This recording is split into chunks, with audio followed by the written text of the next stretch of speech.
Good morning all of you. നമ്മൾ കഴിഞ്ഞ ചില ക്ലാസ്സുകളിലായിട്ട് അക്കൗണ്ടിംഗ് പ്രിൻസിപ്പിൾസ് 13 അക്കൗണ്ടിംഗ് പ്രിൻസിപ്പിൾസ് വിശദമായി ചർച്ച ചെയ്യുകയും മനസ്സിലാക്കുകയും ചെയ്തു. ഇനി നമുക്ക് ഈ രണ്ടാമത്തെ ചാപ്റ്ററിൽ 3 കാര്യങ്ങൾ കൂടെയാണ് പഠിക്കാനുള്ളത്.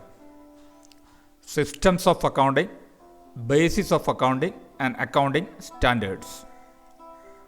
നമ്മൾ ആദ്യമായിട്ട് ഇന്ന് പഠിക്കാനും മനസ്സിലാക്കാനും ശ്രമിക്കുന്നത് അക്കൗണ്ടിംഗ് സിസ്റ്റംസിനെ കുറിച്ചാണ്. അക്കൗണ്ടിംഗ് ക്രമങ്ങൾ.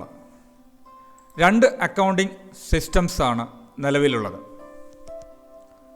ആദ്യത്തേതിന് നമ്മൾ ഡബിൾ എൻട്രി സിസ്റ്റം എന്ന് പറയുന്നു. രണ്ടാമത്തെ അക്കൗണ്ടിംഗ് സിസ്റ്റം എന്ന് പറയുന്നത് സിംഗിൾ എൻട്രി സിസ്റ്റമാണ്. So, there are 2 systems of recording transactions. First one is double entry system and the second one is single entry system. ഇടപാടുകൾ രേഖപ്പെടുത്തുന്ന ക്രമം അത് നമുക്ക് ഡബിൾ എൻട്രി സിസ്റ്റം പ്രകാരവും ചെയ്യുന്നുണ്ട്, സിംഗിൾ എൻട്രി സിസ്റ്റം പ്രകാരവും ചെയ്യുന്നുണ്ട്. ഓക്കെ, ഈ രണ്ടും എന്താണെന്നാണ് നമ്മൾ ഇന്ന് മനസ്സിലാക്കാൻ പോകുന്നത്. ആദ്യമായിട്ട് നമുക്ക് ഡബിൾ എൻട്രി സിസ്റ്റം എന്താണെന്ന് മനസ്സിലാക്കാൻ ശ്രമിക്കാം. ഡബിൾ എൻട്രി സിസ്റ്റം എന്താണെന്ന് നമ്മൾ ഡ്യുവൽ ആസ്പെക്റ്റ് പ്രിൻസിപ്പിൾ പഠിച്ച സമയത്ത് നമ്മൾ മനസ്സിലാക്കിയതാണ് അല്ലേ. എന്താണ് ഡ്യുവൽ ആസ്പെക്റ്റ് പ്രിൻസിപ്പിൾ പറയുന്നത്? എല്ലാ ട്രാൻസാക്ഷനും 2 ആസ്പെക്റ്റുകളുണ്ട്, 2 എഫക്റ്റുകളുണ്ട് അല്ലേ, 2 ഭാഗങ്ങളുണ്ടാവും, 2 സ്ഥലത്ത് അത് ബാധിക്കും. അതുകൊണ്ട് തന്നെ അത് 2 സ്ഥലത്ത് 2 അക്കൗണ്ടുകളിൽ റെക്കോർഡ് ചെയ്യണമെന്നാണ് ഡ്യുവൽ ആസ്പെക്റ്റ് പ്രിൻസിപ്പിൾ പറയുന്നത് അല്ലേ. ഓക്കെ, അതുപ്രകാരം ഓരോ ട്രാൻസാക്ഷൻ്റെയും 2 ആസ്പെക്റ്റുകളും റെക്കോർഡ് ചെയ്യുന്ന സിസ്റ്റത്തെ നമുക്ക് ഡബിൾ എൻട്രി സിസ്റ്റം എന്ന് പറയാം. So double entry system is based on dual aspect principle. ആ പ്രിൻസിപ്പിളിൻ്റെ അടിസ്ഥാനത്തിലാണ് ഡബിൾ എൻട്രി സിസ്റ്റം നിലവിലുള്ളത് അല്ലേ. Double entry dual aspect principle എന്താ പറയുന്നത്? Which States that every transaction has 2 aspects or 2 effects. 2 ഭാഗങ്ങളുണ്ട് അല്ലെങ്കിൽ 2 എഫക്റ്റുകളുണ്ട് അല്ലേ. Fine. And therefore recorded at 2 places. 2 സ്ഥലത്ത് അത് ബാധിക്കുന്നത് കൊണ്ട് തന്നെ ആ 2 സ്ഥലത്തും അത് റെക്കോർഡ് ചെയ്യണം. 2 സ്ഥലം എന്ന് പറയുമ്പോൾ 2 വ്യത്യസ്ത അക്കൗണ്ടുകൾ. ഓക്കെ, അക്കൗണ്ടുകൾ എന്താണെന്നൊക്കെ നിങ്ങൾ വിശദമായിട്ട് പിന്നീട് പഠിക്കും. അപ്പോൾ 2 അക്കൗണ്ടുകളെ, ഓരോ ട്രാൻസാക്ഷനും 2 അക്കൗണ്ടുകളെ ബാധിക്കുന്നത് കൊണ്ട് അത് 2 സ്ഥലത്തും രേഖപ്പെടുത്തണം എന്നാണ് ഡ്യുവൽ ആസ്പെക്റ്റ് പ്രിൻസിപ്പിൾ പറയുന്നത്. അതുപ്രകാരം 2 ആസ്പെക്റ്റും റെക്കോർഡ് ചെയ്യുന്ന അക്കൗണ്ടിംഗ് സിസ്റ്റത്തെ നമുക്കെന്ത് പറയാം? ഡബിൾ എൻട്രി സിസ്റ്റം എന്ന് പറയാം. ഓക്കെ, ഡബിൾ എൻട്രി സിസ്റ്റമാണ് ദ കംപ്ലീറ്റ് സിസ്റ്റം. പൂർണ്ണ രൂപത്തിൽ ഒരു സിസ്റ്റം അല്ലെങ്കിൽ ഒരു ക്രമം എന്ന് നമുക്ക് പറയാൻ പറ്റുന്നത് ഡബിൾ എൻട്രി സിസ്റ്റത്തെയാണ്. കാരണം എന്താണ്?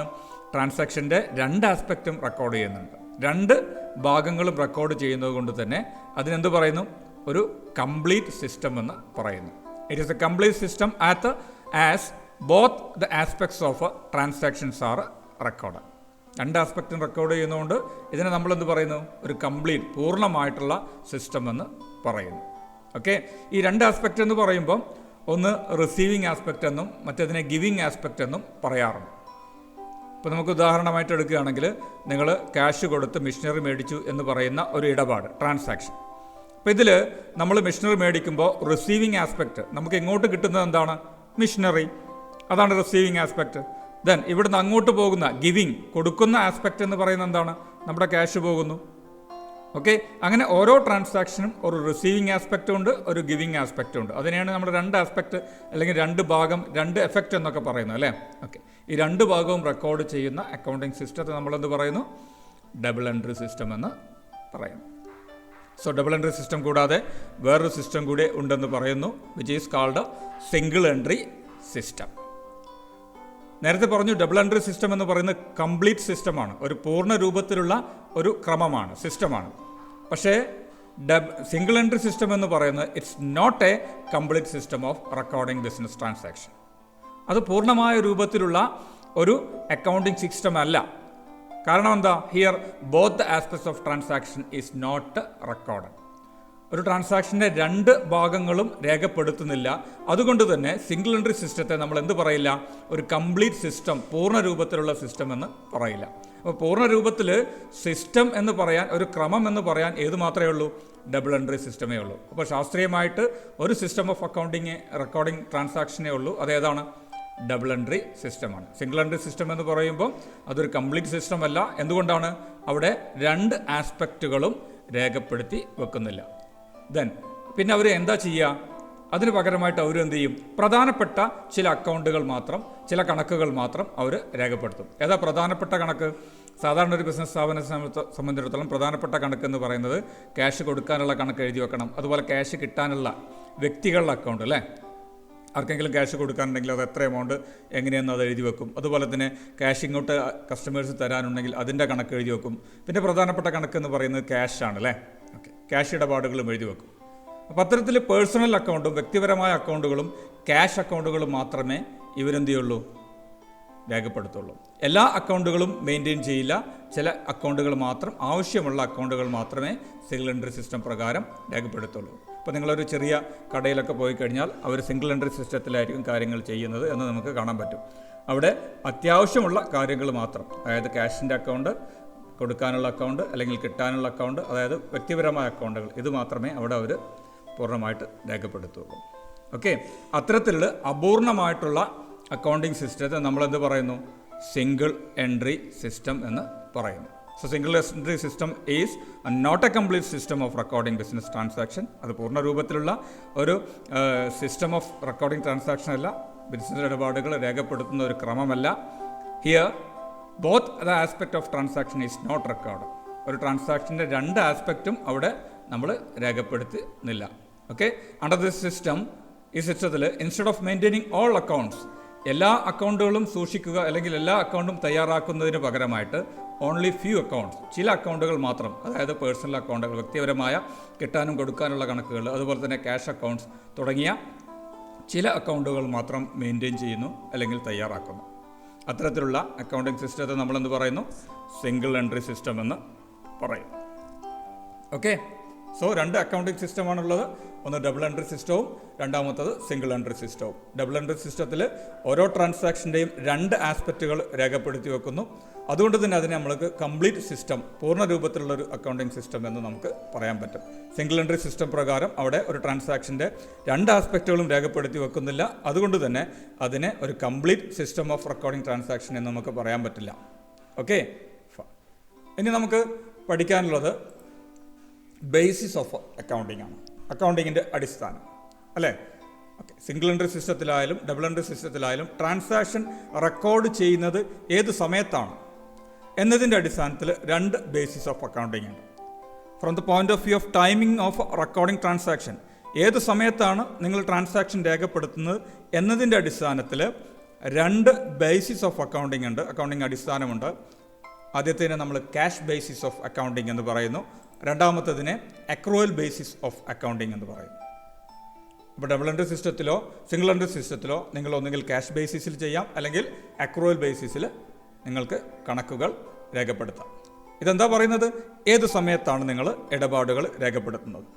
ഓക്കെ, നമുക്ക് നോക്കാം ആദ്യം ക്യാഷ് ബേസിസ് എന്താണ്.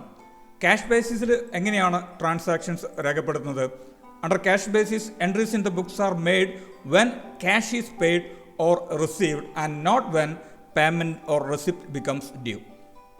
ക്യാഷ് ബേസിസിലാണ് റെക്കോർഡിംഗ് നടത്തുന്നത്. അതായത് ക്യാഷ് കിട്ടുമ്പോഴും ക്യാഷ് കൊടുക്കുമ്പോഴുമാണ് അവിടെ ട്രാൻസാക്ഷൻ രേഖപ്പെടുത്തുന്നത്. അല്ലാതെ പേയ്മെൻറ്റ് കിട്ടാനാകുമ്പോൾ അല്ലെങ്കിൽ റെസിപ്റ്റ് കിട്ടാനാകുമ്പോൾ അല്ലെങ്കിൽ പേയ്മെൻറ്റ് കൊടുക്കാനാകുമ്പോഴല്ല രേഖപ്പെടുത്തുക. യഥാർത്ഥത്തിൽ ക്യാഷ് എപ്പോൾ കൊടുത്തു അപ്പോൾ രേഖപ്പെടുത്തും, യഥാർത്ഥത്തിൽ ക്യാഷ് എപ്പോൾ കിട്ടി അപ്പോഴാണ് ട്രാൻസാക്ഷൻ രേഖപ്പെടുത്തുക. അല്ലാതെ അത് ഡ്യൂ ആകുമ്പോഴല്ല, കിട്ടാനാകുമ്പോൾ അല്ലെങ്കിൽ കൊടുക്കാനാകുമ്പോഴല്ല അത് രേഖപ്പെടുത്തുക. അത്തരത്തിലുള്ള സിസ്റ്റത്തെ നമ്മൾ എന്ത് പറയുന്നു? Cash basis of accounting system എന്ന് പറയും. അപ്പോൾ ഇവിടെ പ്രത്യേകത എന്താണ്? ക്യാഷ് ഇടപാടുകൾ മാത്രമേ രേഖപ്പെടുത്തുന്നുള്ളൂ. ക്യാഷ് ഇടപാട് എപ്പോഴാണോ നടക്കുന്നത് അപ്പോഴേ അത് രേഖപ്പെടുത്തുള്ളൂ. നമുക്കൊരു ഉദാഹരണം നോക്കാം. Sold goods on credit in January. സാധനങ്ങൾ ജാനുവരിയിൽ വിറ്റു, ക്രെഡിറ്റിനാണ്, കടത്തിനാണ്. അപ്പോൾ ക്യാഷ് കിട്ടിയിട്ടുണ്ടാവില്ല അല്ലേ? Okay. And cash received in February. അതിൻ്റെ ക്യാഷ് കിട്ടിയതെപ്പോഴാണ്? ഫെബ്രുവരിയിലാണെന്ന് കരുതാം. ഓക്കെ. സാധനങ്ങൾ വിറ്റതെന്നാണ്? ജാനുവരിയിൽ. പക്ഷേ അതിൻ്റെ ക്യാഷ് കിട്ടിയതെന്നാണ്? അടുത്ത മാസം ഫെബ്രുവരിയിലാണ് കിട്ടിയത്. ഓക്കെ. അപ്പോൾ ക്യാഷ് ബേസിസിലാവുമ്പോൾ ഈ സെയിൽസ്, ഈ കച്ചവടം, സാധനം വിറ്റത് എപ്പോഴാണ് രേഖപ്പെടുത്തുക? ക്യാഷ് എന്നാ കിട്ടിയത്? ഫെബ്രുവരി. So sale is recorded in February, that is when cash is received. Clear? അപ്പോൾ ക്യാഷ് എപ്പോഴാണോ കിട്ടിയത് അന്നേ ട്രാൻസാക്ഷൻ രേഖപ്പെടുത്തുള്ളൂ എങ്കിൽ അതിനെ നമുക്ക് എന്ത് പറയുന്നു? ക്യാഷ് ബേസിസ് എന്ന് പറയുന്നു.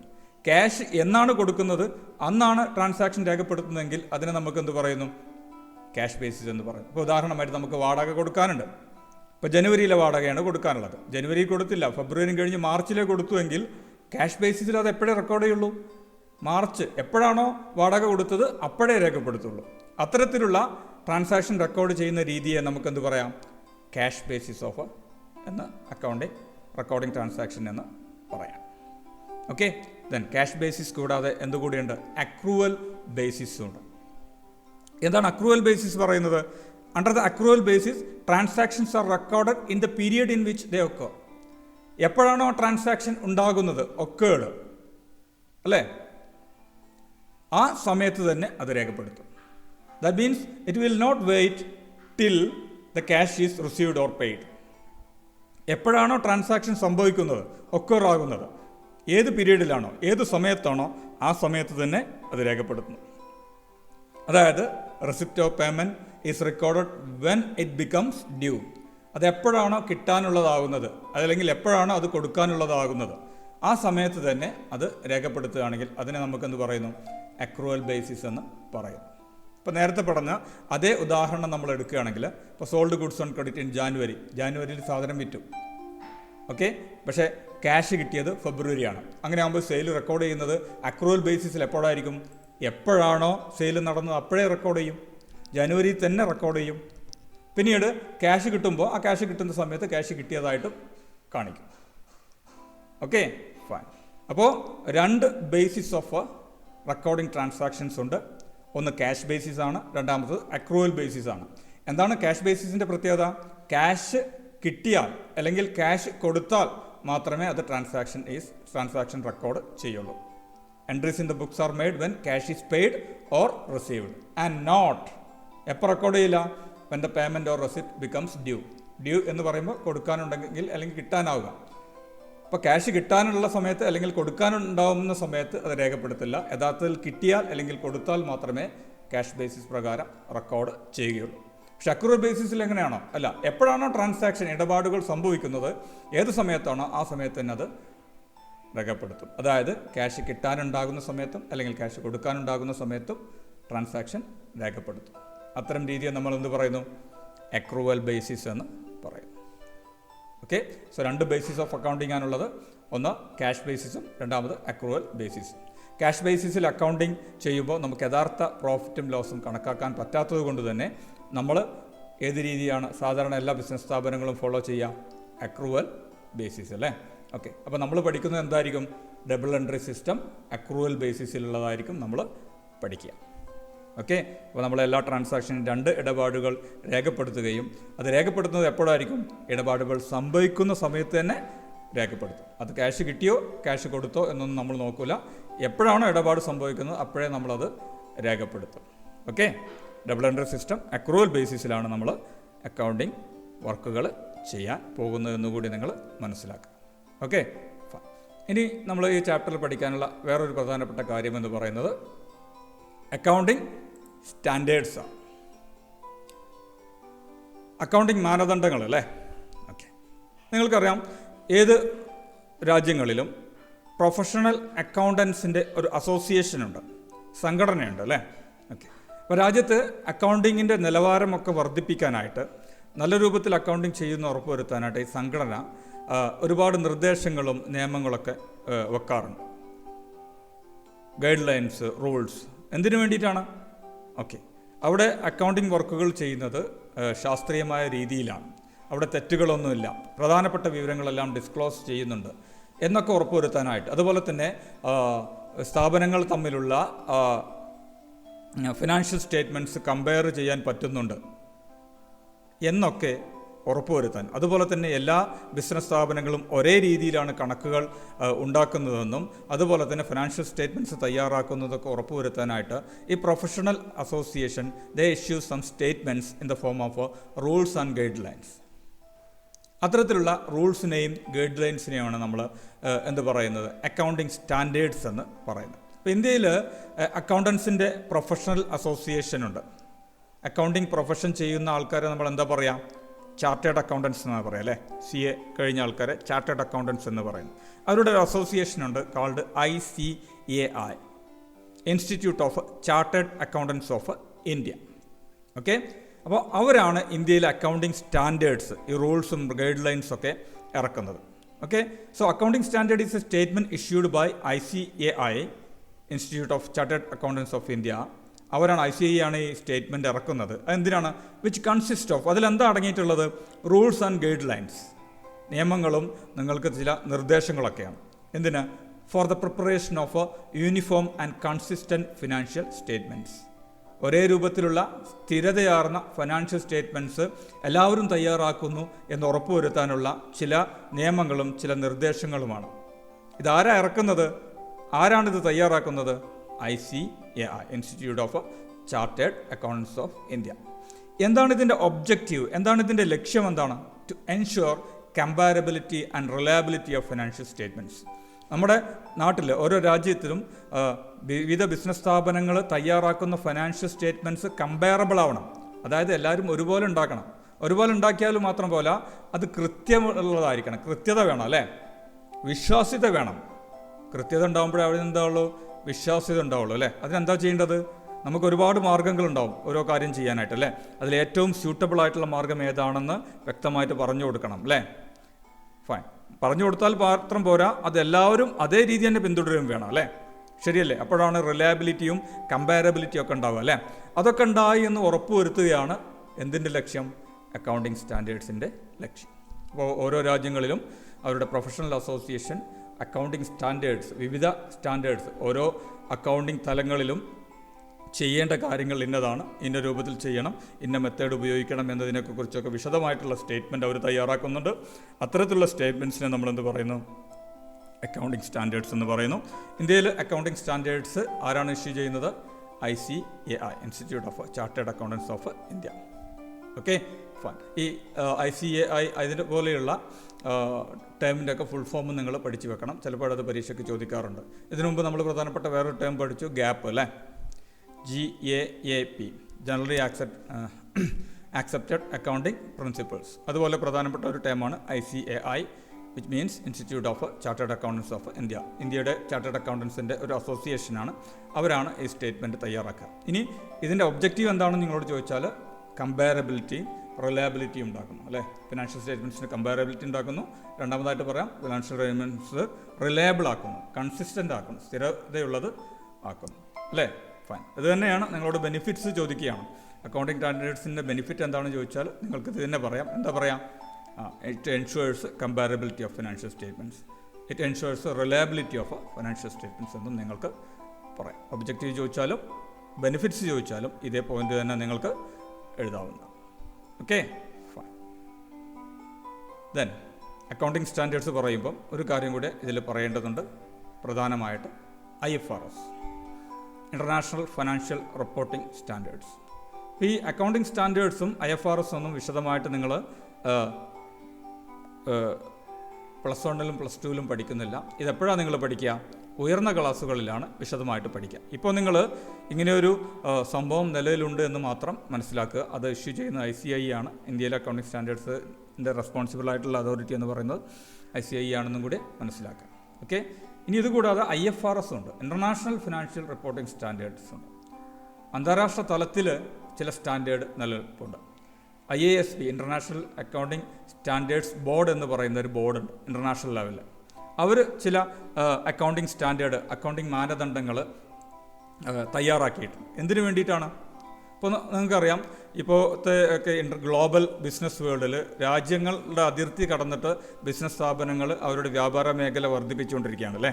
ഓക്കെ, അപ്പോൾ ഇങ്ങനെയാവുമ്പോൾ ഇപ്പോൾ നമ്മൾക്ക് വേണമെങ്കിൽ വിദേശത്ത് ഇൻവെസ്റ്റ് ചെയ്യാം, വിദേശത്തുള്ള കമ്പനിക്ക് നമ്മുടെ ഇവിടെയും ഇൻവെസ്റ്റ് ഒക്കെ ചെയ്യാം അല്ലേ. ഓക്കെ. അപ്പോൾ അങ്ങനെ നടത്തുന്ന സമയത്ത് വിവിധ രാജ്യങ്ങളിലുള്ള കമ്പനികളെല്ലാം ഒരേ രീതിയിൽ ഒരേ രൂപത്തിൽ അവരുടെ ഫിനാൻഷ്യൽ സ്റ്റേറ്റ്മെൻറ്റ്സ് തയ്യാറാക്കിയാൽ മാത്രമേ എന്ത് നടക്കുകയുള്ളൂ, രാജ്യങ്ങൾ തമ്മിലുള്ള വ്യത്യസ്ത രാജ്യങ്ങളിലുള്ള കമ്പനികൾ അല്ലെങ്കിൽ ബിസിനസ് സ്ഥാപനങ്ങൾ തമ്മിലുള്ള അവരുടെ അക്കൗണ്ട്സുകൾ തമ്മിൽ പരസ്പരം കമ്പയർ ചെയ്യാൻ പറ്റുള്ളൂ അല്ലേ. ഓക്കെ. അപ്പോൾ അങ്ങനെ ഒരു ഇൻ്റർനാഷണൽ ഫിനാൻഷ്യൽ റിപ്പോർട്ടിംഗ് സ്റ്റാൻഡേർഡ് എല്ലാ രാജ്യങ്ങളും ഒരേ രൂപത്തിൽ ഫോളോ ചെയ്യുന്ന ഒരു അക്കൗണ്ടിങ് സ്റ്റാൻഡേർഡ്സിൻ്റെ ആവശ്യകത ഉണ്ടായി. അങ്ങനെ ഇൻ്റർനാഷണൽ അക്കൗണ്ടിങ് സ്റ്റാൻഡേർഡ് ബോർഡ് രൂപപ്പെടുകയും അങ്ങനെ അവർ ഇഷ്യൂ ചെയ്യുന്ന സ്റ്റാൻഡേർഡുകളെ നമുക്ക് ഇൻ്റർനാഷണൽ ഫിനാൻഷ്യൽ റിപ്പോർട്ടിംഗ് സ്റ്റാൻഡേർഡ്സ് എന്ന് പറയാം. ഓക്കെ. അപ്പോൾ ഈ സ്റ്റാൻഡേർഡ്സ് ഇഷ്യൂ ചെയ്യുന്നത് IASB ആണ്. എന്തിനു വേണ്ടിയിട്ടാണ്? In order to bring consistency in accounting practices and standards used in all the countries. എല്ലാ രാജ്യങ്ങളും ഉപയോഗിക്കുന്ന അക്കൗണ്ടിങ് സമ്പ്രദായങ്ങൾക്കും അക്കൗണ്ടിങ് സ്റ്റാൻഡേർഡുകൾക്കും ഒരു കൺസിസ്റ്റൻസി അല്ലെങ്കിൽ ഒരു സ്ഥിരത അല്ലെങ്കിൽ ഒരു സാമ്യത വേണം എന്നതുള്ളത് കൊണ്ടാണ് അവർ എന്ന ഉദ്ദേശത്തോടു കൂടിയാണ് അവർ IFRS ഫോം ചെയ്തിട്ടുള്ളത്. Okay, fine. അപ്പോൾ നിങ്ങൾക്ക് ഓരോ രാജ്യങ്ങളിലും ആ രാജ്യങ്ങളിലുള്ളതായിട്ടുള്ള അക്കൗണ്ടിങ് സ്റ്റാൻഡേർഡും പിന്നെ ഇൻ്റർനാഷണൽ ലെവലിൽ യൂസ് ചെയ്യുന്ന അക്കൗണ്ടിങ് സ്റ്റാൻഡേർഡും കാണാവുന്നതാണ്. ഫൈൻ. ഇപ്പോൾ മിക്കവാറും എല്ലാ രാജ്യങ്ങളും തങ്ങളുടെ സ്റ്റാൻഡേർഡ്സിന് പകരമായിട്ട് ഇൻ്റർനാഷണൽ ഫിനാൻഷ്യൽ റിപ്പോർട്ടിംഗ് സ്റ്റാൻഡേർഡാണ് ഉപയോഗിക്കുന്നത്. ഇന്ത്യയിൽ ഇന്ത്യൻ അക്കൗണ്ടിങ് സ്റ്റാൻഡേർഡ്സ് ഉണ്ട്. ആ ഇന്ത്യൻ അക്കൗണ്ടിങ് സ്റ്റാൻഡേർഡ്സ് IFRSന് അതേപോലെ തന്നെ അതേ രൂപത്തിലേക്ക് മാറ്റിയിട്ടുണ്ട്. അതായത് നിങ്ങളിപ്പോൾ ഇന്ത്യൻ അക്കൗണ്ടിങ് സ്റ്റാൻഡേർഡ്സ് അനുസരിച്ച് കണക്ക് എഴുതിയാൽ it will be similar to the IFRS international financial reporting standards. Okay. അപ്പോൾ നമുക്ക് ഇന്ത്യയിൽ ഇന്ത്യൻ അക്കൗണ്ടിങ് സ്റ്റാൻഡേർഡ്സ് ഉണ്ടെങ്കിൽ പോലും അത് ഏതിന് തുല്യമാണ്? IFRSന് തുല്യമാണ് എന്നുകൂടി നിങ്ങൾ മനസ്സിലാക്കാം. ഓക്കെ. ഈ IFRSൻ്റെ ആവശ്യകത എന്താണ്? To ensure comparability of financial statements of business firms in different countries. വ്യത്യസ്ത രാജ്യങ്ങളിലുള്ള ബിസിനസ് സ്ഥാപനങ്ങളുടെ ഫിനാൻഷ്യൽ സ്റ്റേറ്റ്മെൻറ്റ്സിൽ കമ്പാരബിലിറ്റി അത് താരതമ്യം ചെയ്യാൻ പറ്റുന്നുണ്ട് എന്ന് ഉറപ്പുവരുത്താൻ വേണ്ടിയിട്ടാണ്. അത് താരതമ്യം ചെയ്യാൻ പറ്റണമെങ്കിൽ എന്ത് ചെയ്യണം? എല്ലാ രാജ്യങ്ങളിലുള്ള ബിസിനസ് സ്ഥാപനങ്ങളും ഒരേ രൂപത്തിലുള്ള ഫിനാൻഷ്യൽ സ്റ്റേറ്റ്മെൻറ്റ്സ് തയ്യാറാക്കണം. അപ്പോൾ അതിനാവശ്യമായ അക്കൗണ്ടിങ് സ്റ്റാൻഡേർഡ്സാണ് IASB ഇഷ്യൂ ചെയ്യുന്നത്. അത്തരത്തിലുള്ള international accounting standard board issue ചെയ്ത അക്കൗണ്ടിങ് സ്റ്റാൻഡേർഡുകളെ നമ്മളെന്ത് പറയുന്നു? IFRS അല്ലെങ്കിൽ ഇൻ്റർനാഷണൽ ഫിനാൻഷ്യൽ റിപ്പോർട്ടിംഗ് സ്റ്റാൻഡേർഡ്സ് എന്ന് പറയും. Okay, fine. ഇത്രയും കാര്യങ്ങൾ നിങ്ങളൊന്ന് മനസ്സിലാക്കി വെക്കുക. എക്സാം പോയിൻ്റ് ഓഫ് വ്യൂവിൽ വലിയ പ്രാധാന്യമില്ലാത്തൊരു ഏരിയ ആണെങ്കിൽ പോലും ചിലപ്പോൾ ചില ടേംസിൻ്റെയൊക്കെ ഫുൾ ഫോമുകൾ ചോദിച്ചേക്കാം. ഇപ്പോൾ ഉദാഹരണമായിട്ട് പറയുകയാണെങ്കിൽ ഇതിൽ 3 ടേം ഗ്യാപ്പ്, അതിൻ്റെ full form generally accepted accounting principle, പിന്നീട് നമ്മൾ പറഞ്ഞ ICAI Institute of Chartered Accountants of India, പിന്നീട് ഇപ്പോൾ പറഞ്ഞ IFRS international financial reporting standards. ഇതെന്താണെന്ന് മനസ്സിലാക്കി വെക്കാം. Okay, fine. I think it's high time to say goodbye. Have a nice day. Thank you.